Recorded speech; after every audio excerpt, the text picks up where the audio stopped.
علماء کے واقعات اٹھا کر دیکھیں معذرت کے ساتھ سرکار دو عالم صلی اللہ علیہ وسلم اپنی پشت اطہر کو منبر کے ساتھ لگا کر ٹیک لگا کر بیان فرما رہے تھے. بنی اسرائیل کے علماء کا واقعہ جس کے بارے میں میرے آقا نے فرمایا کہ میرے جو امت کے اولیاء ہوں گے نا، تو میری امت کے امام ہوں گے، یہ بنی اسرائیل کی نبیوں کی وراثت پائیں گے. میرے آقا منبر کے ساتھ ٹیک لگا کر بیان فرما رہے ہیں اور بنایا کہ جب بنی اسرائیل کے لیے کوئی حکم آتا تھا تو بنی اسرائیل کے جو ائمہ تھے، جو امام تھے، جو مبلغ تھے، کہ لوگوں کو پہلے حکم بیان کیا کرتے تھے. دیکھو اللہ کی طرف سے پیغام آ گیا، گناہ نہیں کرنا. دیکھو گناہ نہیں کرنا، اللہ اس کے رسول نے حکم دے دیا. دیکھو جھوٹ نہ بولنا، گناہ نہ کرنا. اب انہوں نے چند دن تبلیغ کی، لوگوں نے کہا چھوٹو یہ میں ساڑھے بندے کرنا، مولویوں دھکا میں بیان کرنا. اب یہ مولوی حضرات بھی عوام میں شامل ہو جایا کرتے ہیں.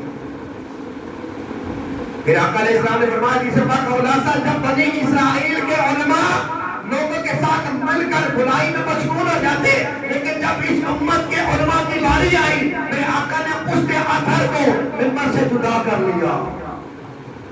ہاں نہ بچہ اور کھڑے بیچے بڑا بڑا مبلغ بنا پھرتا، تو تیرے کار سے برائی نہیں باری اور یہ ہونا کیوں نہ کرتا.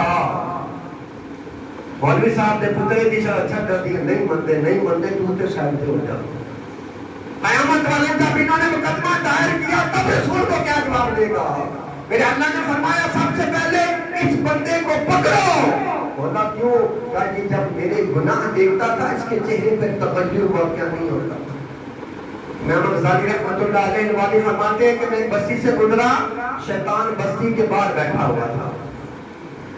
آپ فرماتے بدبخت تھا تو بستی تو باہر بیٹھے ہیں. گل کی اس شیطان نے جواب دیا کہ حضور امام کی شکل وچ میں اپنے گھبرا چھڈے ہے. امام ہے نا، آپ ہماری گفتگو کو فالو کرتے ہیں، آپ ہماری شخصیت کو فالو کرتے ہیں، ہم رول ماڈل ہیں قسم کا. امام غزالی رحمۃ اللہ فرماتے ہیں شیطان نے مجھ سے کلام کیا اور کہا میں نے اس بستی کے اندر امام کی صورت میں اپنا ایک رشتہ دار چھوڑ رکھا ہے. تو اندر کیوں نہیں جاتا تھا؟ وہ جو امام ہے نا، وہ ہر وقت رب کی رحمانیت رحیمی بیان کرتا ہے، جباری کہانی سناتا ہی نہیں. جبکہ اللہ قرآن میں فرماتا ہے یا ایھا الذین آمنوا اتقوا اللہ، اے ایمان والو رب سے ڈرو. اللہ نے کتنی بار بتایا یا ایھا الذین آمنوا اتقوا اللہ، اے ایمان والو رب سے ڈرو، تقوی اختیار کرو. اللہ جل وعلا نے کتنی آیتیں جہنم کے بارے میں نازل فرما دی ہیں. القاریہ والقاریہ وما ادراک ما القاریہ الحاقۃ ما الحاقہ. اللہ کا قرآن پڑھے اللہ نے کس طریقے سے ڈرایا ہے. بولا اس بندے کو پہلے پکڑو کہ جب یہ گناہ کو دیکھتا ہے اس کی شکل پر تغیر واقعہ نہیں ہوتا. اگر رب فرمائے اس کو پکڑو، اس کو عذاب میں مبتلا کرو، اس کی چیخوں کی آواز مجھ تک پہنچے. ایسے کی کہنے ہوتی سادے کو ڈکیتا ہے یار، نہیں ڈکیتا. میرے آقا نے اس کا بھی حل بیان فرما دیا، نہیں ڈکیتا نہ صحیح. میرے آقا نے فرمایا سیاست کے نیچے پا گئے. میرے آقا فرماتے ہیں جب تم برائی دیکھو نا تو ہاتھ سے منع کرو، یہ گورنمنٹ کا کام ہے. میں اور آپ اتنا کہہ سکتے ہیں بھائی مہربانی کرو جی، مہربانی کرو جی، گناہ نہ کرو، بس اتنا. بندے کو آنے والا آیا. اور دوسرا حکم فرمایا جب تم برائی دیکھو ہاتھ سے منع کرو، نہیں رکنا زبان سے منع کر دو. اور تیسرا زمرہ کہا پھر اگر تم یہ بھی نہ کر سکتے تو دل میں اس بات کو برا جانو، اس جگہ کو چھوڑ دو. آج اسی بچی کو چھوڑ مار دینا ہم نے منع بھی نہیں ہوتے، جلا بھی نہیں سب جاتا. مطلب رب کو کیا جواب دیں گے؟ یہ ہماری اولاد ہے نا، یہ ضروریت ہے. اللہ تعالیٰ قرآن پاک میں فرما رہا ہے، اس کا خلاصہ کلام یہ قیامت والے دن نہ تمہارے مال کام آئیں گے نہ تمہاری اولاد کام آئے گی. مال ولا بنون، نہ مال کام آئے گا نہ بیٹے کام آئیں گے. دن رات دیکھ کر رکھیے نا فیصلہ پر، دن رات دیکھ کر رکھیے، لیکن آخرت کی تیاری نہیں. یہ پچھلی دنوں حادثہ ہوا، میر پہ ہوا. کتنی بہنیں چلی گئی ہیں، چند گھر سے کس لیے نکلے تھی؟ بچوں کے فیڈر بھی تھے، دودھ بھی تھے، اپنا اہتمام لے کر چلے تھے، لیکن معلوم نہیں تھا رستے میں فرشتہ بیٹھا، موت کے لیے بیٹھا ہوا ہے. ایک قدم بھی آگے نہیں جانے دے گا. جب یہ آ جائے گی نا ایک لمحہ مہلت نہ دی جائے گی. اتنا اہتمام کر رکھا ہے ہم نے، کوٹیاں بنگلے کھا رہے ہیں، دن رات تبلیغ جاری ہے. پھر ہم یہ بھی کہتے ہیں کہ ایک دن مرنا ہے آخر موت ہے، کر لے جو کرنا ہے آخر موت ہے. مرتے جاتے ہیں ہزاروں آدمی، عاقل و نادان، آخر موت ہے. لیکن جنازہ اٹھا رہے ہیں، قبرستان کے اندر کھڑے ہو کر بھی ہم اپنا کلام جاری رکھتے ہیں. علماء بیچارے آواز لگا رہے ہیں. پچھلے دن میں جنازے میں گیا، میں نے کہتے کل صاحب دعا کرو. میں نے ہاتھ اٹھائے، اللہ کا قرآن پڑھا، سارے آپس میں باتیں کریں. یقین کریں واللہ باللہ تاللہ میں نے ہاتھ نیچے کر لیے. میرا اپنا مزاج ہے. میں صاحب دعا کیوں نہ کر دے، قرآن کیوں نہ پڑھ دے؟ میں کہا زور میں تو سب بھیجے تھے آتے ہیں.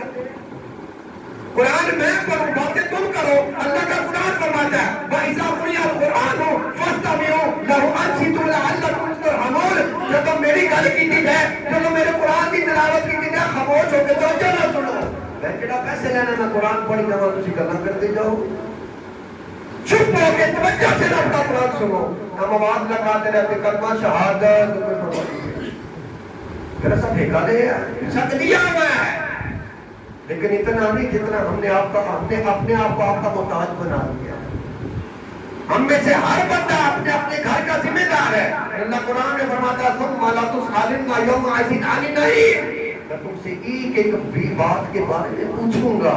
اللہ کرام نے یہاں تک فرمایا یہ تو شیڈ ہے نا، یہ تو سایہ ہے، یہ تو چھائیں ہے.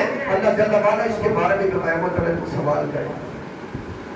شریعہ کا جو عالم کے داتا شہنشاہ برات صلی اللہ علیہ وسلم کعبۃ اللہ شرف و تعظیمہ کی کہ چھت کے نیچے آپ اس بلڈنگ، آپ اس گھر کے نیچے آرام فرما رہے ہیں جس میں مبارک پر کپڑا نہیں ہے اور یہ کٹاٹ کا لباس ہے. سرکار علی مرتضیٰ شیر خدا کرم اللہ تعالی وجہ کریم آپ جانتے ہیں ان کے پاس ہے. میرے آقا بیدار ہوتے ہیں. میرے آقا نے دیکھا، سرکار علی مرتضیٰ نے دیکھا کہ آپ کے جسم اثر پر گھوڑیے کا لباس پر نشان پڑے ہوئے ہیں.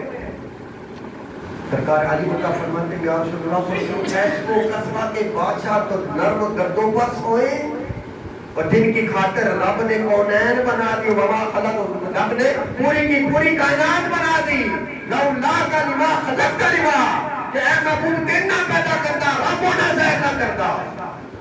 جیسے وہ قصبہ کے لوگ آرام کریں نرم بستروں پر، اور جس کی خاطر کائنات بنائی گئی اس کے جسم پر گھوڑیے کے نشان پڑ گئے. سرکار عائشہ صدیقہ طیبہ طاہرہ رضی اللہ عنہا آپ فرماتے ہیں میرے سرکار دو عالم صلی اللہ علیہ وسلم ساری رات کی قیام کرتے حتیٰ کہ آپ کے پاؤں مبارک سوج جاتے. میں عرض کرتی یا رسول اللہ صلی اللہ علیہ وسلم اتنا اہتمام کیوں ہے؟ آپ کے صدقے تو اول و آخر بخشے جائیں گے. آپ کے صدقے تو سیدنا آدم سے لے کر سیدنا عیسیٰ تک اور آپ کی امت کی بخشش کی جائے گی. آپ اتنا عبادت کا اہتمام کیوں کرتے ہیں؟ سرکار نے کیا جواب دیا؟ آج ہم میں سے کتنے جو 5 وقت کی نماز کے لیے عزم کرتے ہیں؟ اپنے دل پہ ہاتھ رکھ کے دیکھیں آج میرے بیٹے کا چہرہ کیسا ہے؟ کیا سرکار کی شکل مبارک جیسا بھی ہوتا ہے؟ بنی اسرائیل کے جب سیدنا موسیٰ علیہ السلام نے اس دریا کو عبور کیا، فرعونیوں کو غرق کیا، ایک بچ گیا، وہ مسخرہ تھا.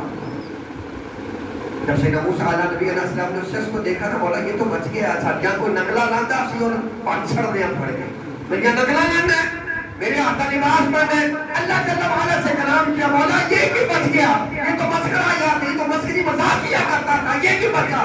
اب رب کی طرف سے پیغام آیا، اے موسیٰ یہ تیری نقل کی کرتا تھا، تیرے جیسا لباس پہنتا تھا، تیری جیسی چال چلنے کی کوشش کرتا تھا، تیری جیسی گفتگو کرتا تھا. اے موسیٰ میری رحمت نے گوارا نہ کیا کہ میرے نبی کی نقل کرتا ہے، میں اس کو عذاب دوں. سبحان اللہ.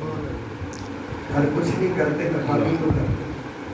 نمازیں ہم سے نہیں پڑھی جاتی. اللہ قرآن نے فرماتا مانا نماز مشکل ہے.